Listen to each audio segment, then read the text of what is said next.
بسم اللہ الرحمن الرحیم۔ آپ اس وقت دیکھ رہے ہیں اسلامی چینل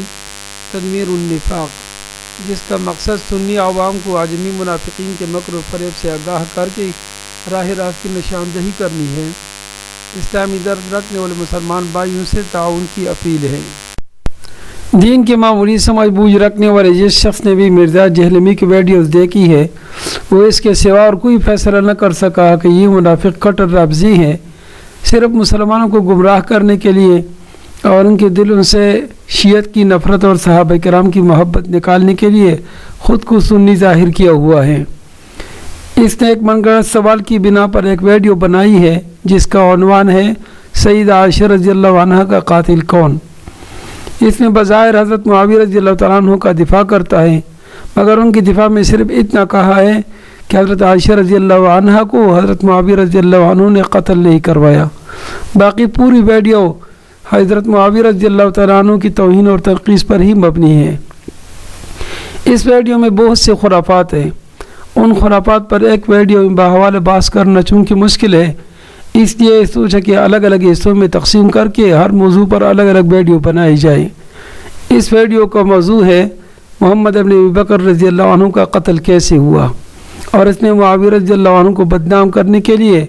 اس منافق نے تاریخی حقائق کو کیسے مسخ کیا، اور اس کے لیے مسلم شریف کی روایت میں کس دجل و فریب سے کام لیا۔ پہلے آپ اس کی بات سنیں اور پھر اسکرین پر بحوالہ اس کا تبصرہ دیکھیں۔ سیدہ عائشہ کے بھائی تھے ایک محمد ابن ابی بکر، ان کو حضرت معاویہ رضی اللہ تعالیٰ عنہ نے قتل کروایا تھا۔ تو ان کو حضرت علی نے اپنے دور میں مصر کا گورنر لگایا تھا، اپنے دور خلافت میں۔ قیس بن سعد سے حکومت نہیں سنبھالی جا رہی تھی، پیچھے سے مالک اشتر کو بھیجا، اس کو زہر دے کے مروا دیا گیا دشمنوں کی طرف سے۔ تو محمد بن ابی بکر مصر کے گورنر تھے، تو ظاہر کوفے سے دور تھا، شام کی باؤنڈریز لگتی تھی، وہاں سے حضرت معاویہ کی چھاپہ دار جو ٹیمیں ہیں وہ حملے کرتی تھی، تو محمد بن بکر کو قتل کروا دیا، حتیٰ کہ ایک گدھے میں ان کی لاش رکھ کے اس کو آگ لگا دی گئی۔ گویا محمد ابن ابی بکر تو آرام سے مصر کا نظم و نسق چلا رہے تھے، اور حضرت معاویہ رضی اللہ عنہ کی چھاپہ مار ٹیم میں حضرت علی رضی اللہ عنہ کے ساتھیوں پر حملے کرتی تھی، تو بے خبری میں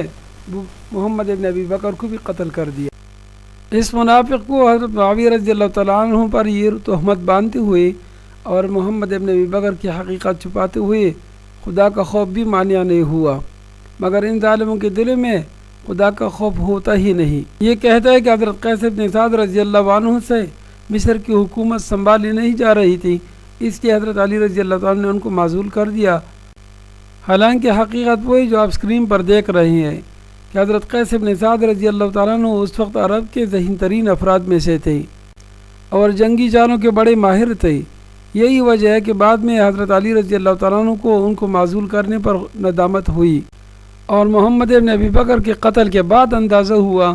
کہ حضرت قیس بن سعد رضی اللہ تعالیٰ عنہ اپنی تدبیر سے ایسے بڑے بڑے کام سر انجام دے رہے تھے جن سے خود حضرت علی رضی اللہ تعالیٰ عنہ کی رائے اور ان لوگوں کی رائے قاصر تھی جنہوں نے حضرت علی رضی اللہ تعالیٰ عنہ کو حضرت قیس بن سعد رضی اللہ عنہ کے معزول کرنے پر ابھارا تھا، جنہیں عبداللہ ابن جعفر اور محمد ابن ابی بکر رضی اللہ عنہما۔ بلکہ آپ اسکرین پر دیکھ رہے ہیں کہ روایت میں یہ بھی لکھا ہوا ہے کہ بعد میں حضرت علی رضی اللہ تعالیٰ عنہ حضرت قیس رضی اللہ تعالیٰ عنہ کی ہر بات میں اطاعت کرنے لگے اور ان کو بڑے بڑے عہدوں پر مقرر کیا۔ حضرت قیس بن سعد رضی اللہ تعالیٰ عنہ کی ذہانت اور جنگی مہارت کا اندازہ اس سے بھی لگایا جا سکتا ہے کہ جب حضرت علی رضی اللہ تعالیٰ عنہ کو معزول کیا تو وہ مدینہ طیبہ چلے گئے، وہاں مروان اور اسود نے ان کو ڈرایا تو دوبارہ حضرت علی رضی اللہ تعالیٰ عنہ کے پاس چلے گئے۔ جب حضرت معاویہ رضی اللہ تعالیٰ عنہ کو علم ہوا تو انہوں نے مروان اور اسود کو خط لکھا کہ تم نے قیس اور ان کی سمجھداری اور چالاکی کے ذریعہ حضرت علی رضی اللہ تعالیٰ عنہ کی مدد کی ہے۔ اللہ کی قسم اگر تم حضرت علی رضی اللہ تعالیٰ عنہ کی 1,00,000 جنگجوؤں کے ذریعے مدد کرتے تو وہ میرے لیے اتنی غصہ کی بات نہ ہوتی جتنا کہ حضرت قیس کے ذریعہ تم نے اس کی مدد کی، اور یہ غصہ کی بات ہے۔ مگر پھر حضرت علی رضی اللہ تعالیٰ عنہ نے ان کو معزول کیوں کیا، وہ بھی آپ اسکرین پر دیکھ رہے ہیں کہ مصر میں 10,000 کی آبادی پر مشتمل ایک گاؤں تھا خربتہ۔ یہ لوگ مصر کے معزز اور باوقار لوگ تھے، لیکن حضرت عثمان رضی اللہ تعالیٰ عنہ کی مظلومانہ شہادت کو بہت بڑی بات سمجھ رہے تھے کہ یہ ظلم ہوا ہے، اور چونکہ قاتلین عثمان میں سے بعض لوگ جیسے محمد ابن حذیفہ، محمد ابن ابی بکر اور اشتر نخی وغیرہ حضرت علی رضی اللہ تعالیٰ عنہ کے ساتھیوں میں شامل تھے، اس لیے وہ حضرت علی رضی اللہ تعالیٰ عنہ کے ہاتھ پر بیعت کرنے کے لیے تیار نہیں تھے، بلکہ ایک روایت میں ہے کہ انہوں نے صاف انکار کر دیا کہ جب تک ہم حضرت عثمان کے قاتلوں کو قتل نہ کریں اس وقت ہم کسی کے ہاتھ پر بیعت کرنے کے لیے تیار نہیں ہیں۔ مگر وہ حضرت علی رضی اللہ تعالیٰ عنہ کے خلاف لڑنا بھی نہیں چاہتے تھے، اس سے قیس بن سعد رضی اللہ تعالیٰ عنہ سے کہا کہ ہم تمہارے خلاف لڑتے نہیں ہیں، بس اپنے حاکم ہمارے علاقے میں بھیج دو، یا علاقہ تمہارا ہی ہے لیکن ہمیں اپنے حال پر رہنے دیں۔ اور چونکہ حضرت معاویہ رضی اللہ تعالیٰ عنہ قاتلین عثمان کے مطالبہ کے لیے کھڑے تھے، اس لیے یہ لوگ حضرت معاویہ رضی اللہ تعالیٰ عنہ سے محبت رکھتے تھے، جیسے کہ قیس بن سعد رضی اللہ تعالیٰ نے حضرت علی رضی اللہ تعالیٰ سے اس کا تذکرہ بھی کیا، اور آپ اسکرین پر خط کشیدہ الفاظ میں بھی دیکھ بھی رہے ہیں۔ چنانچہ حضرت قیس بن سعد رضی اللہ تعالیٰ عنہ کو اپنے حال پر برقرار رکھا اور ان کی عطیات اور تنخواہیں وغیرہ جاری رکھی، لیکن جب حضرت علی رضی اللہ تعالیٰ عنہ کو اس کا علم ہوا اور عبداللہ ابن جعفر اور محمد ابن ابی بکر رضی اللہ عنہما نے ان کو ابارا کہ حضرت قیس رضی اللہ تعالیٰ عنہ کو مجبور کیا جائے کہ یا تو ان سے لوگوں سے بیعت لیں اور یا ان کے خلاف لڑیں، تو حضرت علی رضی اللہ تعالیٰ عنہ نے خط لکھ کر حضرت قیس بن سعد رضی اللہ تعالیٰ عنہ سے مطالبہ کیا کہ یا تو ان سے بیعت لیں اور یا ان کے خلاف لڑیں۔ حضرت قیس بن سعد رضی اللہ تعالیٰ عنہ نے خط پڑھا تو جواب میں عرض کیا کہ ان کے بارے میں اپنی رائے پر چھوڑ دیں، میں خوب جانتا ہوں کہ مجھے ان کے ساتھ کیا کرنا ہے، لیکن حضرت علی رضی اللہ تعالیٰ نے سوائے لڑنے کے اور کسی بات سے انکار کر دیا کہ ان کے خلاف لڑو، اور حضرت قیس بن سعد رضی اللہ تعالیٰ نے لڑنے سے انکار کیا، اور حضرت علی رضی اللہ تعالیٰ کو خط لکھا کہ اگر آپ کو مجھ پر کوئی تہمت ہیں تو مجھے اس کام سے الگ کر دیں اور میری جگہ کسی اور کو بھیج دیں۔ چنانچہ حضرت علی رضی اللہ تعالیٰ نے اشتر نخی کو بھیجا۔ جب یہ بحر قلزم کے قریب پہنچا تو حضرت عثمان رضی اللہ تعالیٰ عنہ کا ایک غلام ملا، اس نے شہد میں زہر ملا کر پلا دیا اور اشتر کو وہیں قتل کر دیا۔ جب حضرت علی رضی اللہ تعالیٰ عنہ کو اشتر کے قتل کا علم ہوا تو انہوں نے محمد ابن ابی بکر کو مصر بھیجا۔ جب یہ مصر پہنچے تو قیس بن سعد رضی اللہ عنہ نے ملاقات کر کے وہ تمام جنگی چالیں سمجھا دی جو ابھی تک وہ حضرت معاویہ رضی اللہ عنہ کے خلاف استعمال کرتے تھے، اور محمد سے کہا کہ تم بھی یہی حربے استعمال کرو ورنہ ہلاک ہو جاؤ گے، لیکن محمد ابن ابی بکر نے ان تمام باتوں کو نظر انداز کر کے ایک بھی نہ مانی۔ ایک ماہ بعد محمد ابن ابی بکر نے خربتا کے لوگوں کے پاس پیغام بھیجا کہ یا تو ہماری اطاعت میں داخل ہو جاؤ، یعنی حضرت علی رضی اللہ عنہ کے ہاتھ پر بیعت کر لو، یا ہمارے علاقے سے نکل جاؤ۔ ان لوگوں نے جواب دیا کہ ہم ان میں سے ایک بات بھی نہیں کریں گے، ہمیں اپنے حال پر رہنے دو اور ہمارے خلاف لڑنے میں جلدی نہ کرو، مگر محمد نہ مانے اور ان کے خلاف کارروائی شروع کر دی۔ جیسے آپ اسکرین پر دیکھ رہے ہیں کہ محمد نے پہلے ان کے گھروں کو منہدم کرنا شروع کر دیا اور ان کے گھروں اور بالوں کو لوٹنے لگے، اور اس کے بعد حارث بن جمحان کو لشکر دے کر بھیجا ان سے لڑنے کے لیے۔ ان لوگوں نے حارث کو شکست دے کر قتل کر دیا۔ پھر محمد نے ابن مزاحم کلبی کو بھیجا، ان لوگوں نے ان کو بھی شکست دے کر قتل کر دیا۔ جنگ صفین کے بعد ان لوگوں نے محمد ابن ابی بکر کو للکارا اور جنگ شروع کر دی۔ جب حضرت معاویہ رضی اللہ تعالیٰ کو علم ہوا تو وہ بھی شامی لشکر لے کر اپنے ہم انخیال لوگوں کی مدد کے لیے مصر پہنچے۔ حضرت عامر بن عاص رضی اللہ عنہ نے پہلے محمد ابن ابی بکر کو خط لکھ کر سمجھایا بھی کہ اب یہاں کے حالات اور افراد تمہارے خلاف ہیں، لہٰذا یہاں سے چلے جاؤ، اور شہید ابو بکر صدیق رضی اللہ عنہ کا لحاظ کرتے ہوئے یہ بھی کہا کہ فَإِنِّي لَا أُحِبُّ أَن يُصِيبَكَ مِنِّي ظُفْرٌ، میں نہیں چاہتا کہ تجھے میرا ناخن بھی لگے۔ اور آخر میں وہی ارشاد لکھا جو قرآن میں ہے کہ مؤمن آل فرعون نے حضرت موسیٰ علیہ السلام سے کہا تھا فَاخْرُجْ مِنْهَا فَإِنِّي لَكَ مِنَ النَّاصِحِينَ وَالسَّلَامُ۔ لیکن محمد ابن ابی بکر نے بات نہ مانی اور لڑائی ہوئی،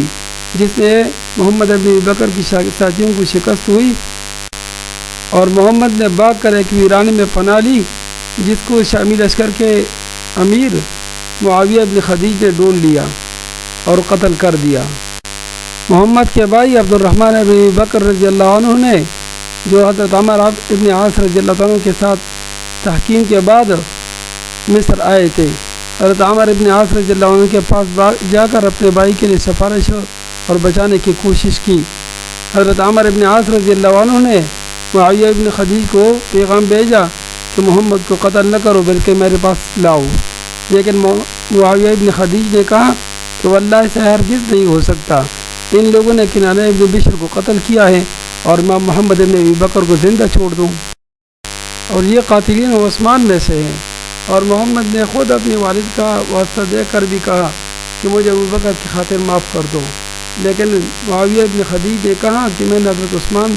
کے خون کے بدلے میں اپنی قوم کے 80 آدمیوں کو قتل کیا ہے اور تجھے زندہ چھوڑ دوں۔ محمد ابن ابی بکر نے پانی مانگ لیا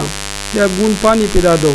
معاویہ ابن خدیج نے کہا کہ اگر میں نے تجھے ایک قطرہ پانی بھی پلا دیا تو اللہ مجھے کبھی سے حرام نہ کرے۔ تم نے حضرت عثمان رضی اللہ عنہ کو روزہ اور احرام کی حالت میں یہ پیاسا قتل کیا تھا، جس کو اللہ تعالیٰ نے تحقیق محسوب پر پانی پلا دیا۔ بالآخر معاویہ ابن خدیج نے حضرت محمد ابن ابی بکر کو قتل کر دیا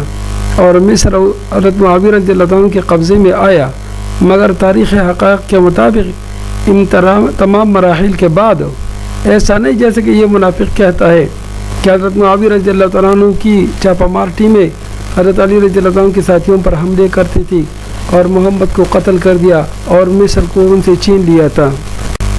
اب اس ملعون کے سامنے بیٹھے ہوئے لوگوں میں سے یہ حقائق کس کو معلوم ہے؟ وہ تو یہ سمجھتے ہیں کہ یہ ملعون بڑا محقق ہے، اس لیے پوری تحقیق کے ساتھ کہہ رہا ہوگا، اور سنی علماء اس لیے نہیں بتاتے کہ حضرت معاویہ رضی اللہ تعالیٰ عنہ ہی مجرم ہے، حالانکہ ایسا نہیں ہے، بلکہ سنی علماء یہ باتیں عوام سے اس لیے بیان نہیں کرتے کہ وہ قرآن و حدیث سے واقف نہیں ہوتے، کہ ان کے ذہن میں حضرات صحابہ کرام رضی اللہ عنہ کی وہ تعظیم اور عظمت موجود ہو جو ہونے چاہیے، اور تاریخی روایات سے متاثر نہ ہو جن میں دشمنان صحابہ نے کافی ظاہر بر دیا ہے، مگر منافقین نے علماء کی اس حکیمانہ خاموشی سے فائدہ اٹھا کر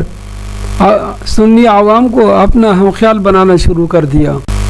اور رہا یہ کہ معاویہ ابن خدیج نے محمد ابن ابی بکر رضی اللہ عنہ کو جلا دیا تھا، تو یہ اگرچہ ایک شیعہ راوی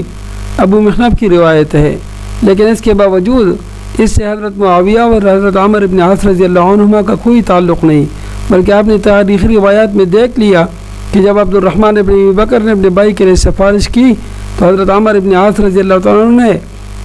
معاویہ ابن خدیج کو پیغام بھیجا کہ محمد کو قتل نہ کرو بلکہ زندہ میرے پاس لاؤ، مگر اس نے مخالفت کر دی، بلکہ جنگ سے پہلے خود محمد سے بھی کہا تھا کہ میں تجھے قتل نہیں کرنا چاہتا، بلکہ یہ بھی نہیں چاہتا کہ تجھے میرا ناخن بھی لگے، اس لیے یہاں سے چلے جاؤ، لیکن وہ خود نہیں مانے اور بالآخر قتل ہوئے۔ اور اس نے مسلم شریف کی روایت جو نقل کی ہے، پہلے وہ اس سے سن لیں اور اس کے بعد حقیقت دیکھیں کہ حضرت معاویہ رضی اللہ تعالیٰ عنہ کو بدنام کرنے کے لیے اس نے مسلم شریف کی اس روایت میں کس دجل و فریب سے کام لیا ہے۔ حتیٰ کہ صحیح مسلم شریف میں بھی اس کا ذکر موجود ہے، انٹرنیشنل نمبر کے مطابق 4722 اشارتاً صحیح مسلم میں آتا ہے۔ اما عائشہ سے ایک بندہ مصر سے ملنے کے لیے آیا تو انہوں نے پوچھا ہاں مصر کے حکمران کی کیا حالت ہے، کیونکہ اما عائشہ کے بھائی کو مار کے تو وہاں حضرت معاویہ نے اپنا حکمران لگا دیا تھا اور مصر جو ہے وہ چھین لیا تھا حضرت علی سے۔ تو ظاہر ہے جو دنیا دار بادشاہ ہوتے ہیں وہ اپنے چمچوں کو نوازتے ہیں، تو ان کا ہمارا جو گورنر ہے وہ تو بہت اچھا ہے، ہمارا خرچہ پانی ختم ہو جائے خرچہ دے دیتا ہے، ہمارا اگر گھوڑا مر جائے نیا گھوڑا خرید کے دے دیتا ہے، اور اگر کوئی غلام مر جائے تو نیا غلام دے دیتا ہے۔ تو سیدہ عائشہ نے کہا کہ جو کچھ تم لوگوں نے میرے بھائی محمد ابن ابی بکر کے ساتھ کیا، تمہارے اس مصر کے گورنر نے اور اس پارٹی نے، یہ بات مجھے اس چیز سے نہیں روکے گی کہ میں تمہیں رسول اللہ کی ایک حدیث سناؤں جو اسی حجرے میں جہاں تم مجھ سے ملنے آئے ہو، اما عائشہ وہ پردے میں ملا کرتی تھی، اسی حجرے میں نے اللہ کے محبوب صلی اللہ علیہ وآلہ وسلم سے سنا تھا کہ آپ علیہ السلام یہ دعا کیا کرتے تھے، اے اللہ جو حکمران اپنی رعایا کے ساتھ سختی کرے تو بھی اس کے ساتھ سختی فرمانا، اور جو اپنی رعایا کے ساتھ نرمی کرے تو بھی اس کے ساتھ نرمی فرمانا، اور جو کچھ تم لوگوں نے میرے بھائی کے ساتھ کیا، یعنی وہ یہ کہنا چاہ رہی تھی کہ اللہ تعالیٰ ہی اس کا پھر بدلہ ہمیں لے کے دے گا جو کچھ تم لوگوں نے میرے بھائی کے ساتھ محمد ابن ابی بکر کے ساتھ کیا۔ مسلم شریف کی اس روایت میں ایک جہادی سفر کا واقعہ مذکور ہے، جس پر دلیل خط کشید الفاظ فی غزاتکم ہی ہے، یعنی اما جان سیدہ عائشہ رضی اللہ عنہا نے اس آدمی سے پوچھا کہ اس جہاد میں جو تمہارا ساتھی یعنی امیر ہے وہ تمہارے لیے کیسا ہے، یعنی تمہارے ساتھ کیسے سلوک کرتا ہے۔ آدمی نے امیر کی تعریف کی کہ اچھا آدمی ہے، ہمیں اس سے کوئی شکوہ نہیں، وہ ہمیں کسی چیز کی کمی نہیں ہونے دیتا، مگر اس منافق نے یہ بات اس لیے چھپائی تاکہ حضرت معاویہ رضی اللہ عنہ کے بارے میں کسی کو یہ وہم بھی نہ ہو کہ آپ رضی اللہ عنہ جہاد فی سبیل اللہ کا فریضہ بھی جاری رکھے ہوئے تھے، اور یہ مجاہد بھی سیدہ عائشہ رضی اللہ عنہا سے کوئی مسئلہ پوچھنے کے لیے آیا تھا، جیسے کہ وہ خود کہتے ہیں کہ اتیت عائشہ رضی اللہ عنہا اسألها عن شیء، کہ میں اما جان کی خدمت میں کسی مسئلہ پوچھنے کے لیے آیا تھا۔ اور حضرت عائشہ رضی اللہ عنہ سے لوگ شرعی مسائل پوچھنے کے لیے بکثرت آتے تھے، مگر منافق نے اس بات کو بھی چھپایا تاکہ کسی کو یہ خیال نہ گزرے کہ حضرت معاویہ رضی اللہ تعالیٰ عنہ سے تعلق رکھنے والے حضرات شرعی مسائل سیکھنے کے بھی اور پابند تھے۔ پھر اس ظالم نے حضرت معاویہ رضی اللہ تعالیٰ عنہ کے بغض میں اس امیر المجاہدین کو دنیا دار بادشاہ اور مجاہدین کو چمچے کہا، اور اس کے حسن سلوک کو نوازنے یعنی طمع اور لالچ سے تعبیر کیا، جس حسن سلوک پر سیدہ عائشہ رضی اللہ عنہا نے اپنے بھائی کے قتل ہونے کے باوجود رسول اللہ صلی اللہ علیہ وسلم کا دعائیہ ارشاد سنا دیا تاکہ ہر سننے والا امیر اپنے ماتحت افراد کے ساتھ ایسا ہی سلوک کرے جیسے کہ حضرت معاویہ رضی اللہ تعالیٰ عنہ کے مقرر کردہ اس امیر نے اپنے ماتحت افراد کے ساتھ کیا۔ اور یہ دعا نقل کرتے ہوئے اس منافق کی ایکٹنگ دیکھ لو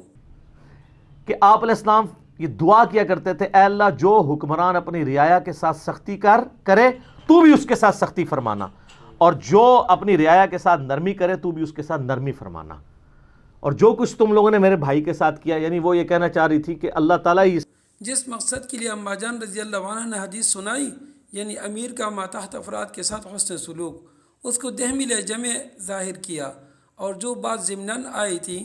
یعنی برے سلوک پر رسول اللہ صلی اللہ علیہ وسلم کی بد دعا، تو حضرت معاویہ رضی اللہ تعالیٰ عنہ کے بغض نے آرام سے بیٹھنے نہیں دیا، اس کو پوری زور اور ایکٹنگ کے ساتھ نقل کیا تاکہ اگر الفاظ سے لوگوں کے ذہنوں میں حضرت معاویہ رضی اللہ تعالیٰ عنہ اور ان کے مقرر کردہ امیر المجاہدین کی نفرت نہ بٹا سکے تو ایکٹنگ سے یہ مقصد حاصل کریں۔ اور یہ منافق کہتا ہے کہ اما عائشہ نے کہا کہ مصر کے اس حکمران اور اس کی پارٹی نے میرے بھائی محمد ابن ابی بکر کے ساتھ جو کچھ کیا، حالانکہ مسلم شریف کی روایت میں یہ الفاظ نہیں ہے، یہ صرف اس کے گندے ذہن کا حاشیہ جو چڑھا رہا ہے۔ اور آگے کہتا ہے کہ حضرت عائشہ نے گویا یہ کہنا چاہ رہی تھی کہ تو اگر حضرت عائشہ رضی اللہ عنہ کہنا چاہتی تو خود کیوں نہیں کہا۔ دراصل اس منافق سے یہ برداشت نہیں ہوا کہ سیدہ عائشہ رضی اللہ عنہ نے بھائی کے قتل ہونے کے باوجود حضرت معاویہ رضی اللہ عنہ کے آدمی کے حسن سلوک پر رسول اللہ صلی اللہ علیہ وسلم کا دعائیہ ارشاد سنا دیا۔ یہ اس منافق کے لیے زہر کی گولی کھانے سے کم نہیں تھا، اس کی حدیث میں ہیر پیر کر کے مفہوم الٹنے کی کوشش کی۔ اور یہ ظالم لوگ عبارات میں ہیر پیر کر کے ایسے اطمینان اور سکون سے جھوٹ بولتے ہیں کہ کسی کو یقین بھی نہیں آتا کہ یہ جھوٹ بولتے ہیں، اور ان کے سننے والے چونکہ حقائق سے بے خبر ہوتے ہیں اس لیے ان کو کامل یقین ہو جاتا ہے کہ بات ایسا ہی ہے جیسے کہ یہ منافقین کہتے ہیں۔ بس اللہ ہی مسلمانوں کو ان کی شر فتنہ اور فساد سے محفوظ رکھے، آمین ثم آمین یا رب العالمین۔